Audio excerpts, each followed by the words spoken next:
Habari za wakati huu mtazamaji wa Able TV, utakuwa nami mtangazaji wako Shadia binti Othman, na leo hii tupo katika chuo cha uandishi wa habari Dar es Salaam School of Journalism, chuo ambacho unajifunza swala zima la uandishi wa habari. Na leo tupo hapa kwa ajili ya kuzungumzia swala zima la akili mnemba. Akili mnemba ni nini?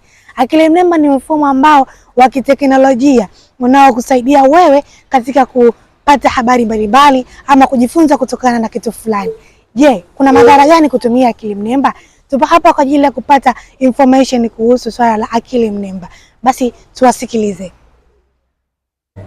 Kwa jina naitwa Sweetbet Pasco, ni mwanafunzi wa diploma katika chuo cha uandishi wa habari cha DSJ. Kwangu mimi madhara ya kutumia akili mnemba ni makubwa, kwa sababu kwanza yanapunguza ufanisi wa kufikiri. Watu wengi au wanafunzi wengi katika vyuo hivi sasa wanatumia AI kusolve assignment au kufanya kazi mbalimbali, hali ambayo inafanya wapunguze uwezo wa kufikiri. Lakini pili, inasababisha watu wapoteze hali ya kuthubutu au kujaribu, kwa sababu kila kazi ambayo wanafanya au kila kitu ambacho wanahitaji kukifanya mara nyingi anatumia AI moja kwa moja na sio kuthubutu. Jina langu naitwa Welu J Joshua, ni mwanafunzi wa BTC 41D. Kwangu mimi akili mnemba ina madhara mengi kwa mwanafunzi. Moja ya madhara ni kwamba inamfanya mwanafunzi anakuwa ana uelewa mdogo wa kufikiri. Kwa namna gani? Kwa sababu mtu anaona anaweza kama amepewa kazi na mwalimu. Kwa hiyo anaona kuliko angaisha akili yake kufikiri hiyo kazi inataka nini, anaingia kwenye ChatGPT au AI. Kwa hiyo inamfanya mwanafunzi anakuwa ana uelewa mdogo wa kufikiri, ameshazoea kurahisishiwa. Lakini pia Able TV ilipata nafasi ya kwenda kuzungumza na mkufunzi katika chuo hiki cha uandishi wa habari Dar es Salaam of Journalism. Anazungumziaje kuhusu swala la akili mnemba? Kwa majina naitwa Mr. Ali, ni mkufunzi wa chuo cha uandishi wa habari DSJ, Dar es Salaam School of Journalism. Kwa upande wangu niseme madhara ya akili mnemba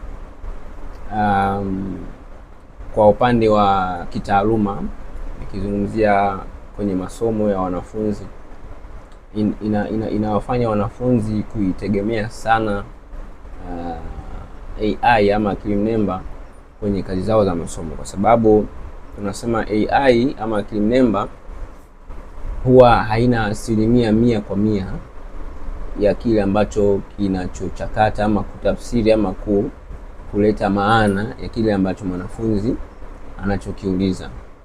Kwa hiyo unapelekea kutokuwa na ufanisi, kutokuwa na usahihi wa 100% kwa kazi ambazo tunafanya. Kwa hiyo inaweza ikapelekea mwanafunzi anahitimu ama anamaliza masomo yake, angalia kuwa alitegemea akili mnemba, mwisho wa siku katika professional yake ama taaluma yake huko anapoenda kuifanyia kazi inakuwa haina usahihi, kwa sababu alitegemea sana akili mnemba.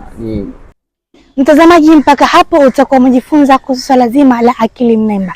Nikiripoti kutoka hapa jijini Dar es Salaam katika chuo cha uandishi wa habari Dar es Salaam School of Journalism kilichopo Ilala, mimi ni Shadia Othman. Asante.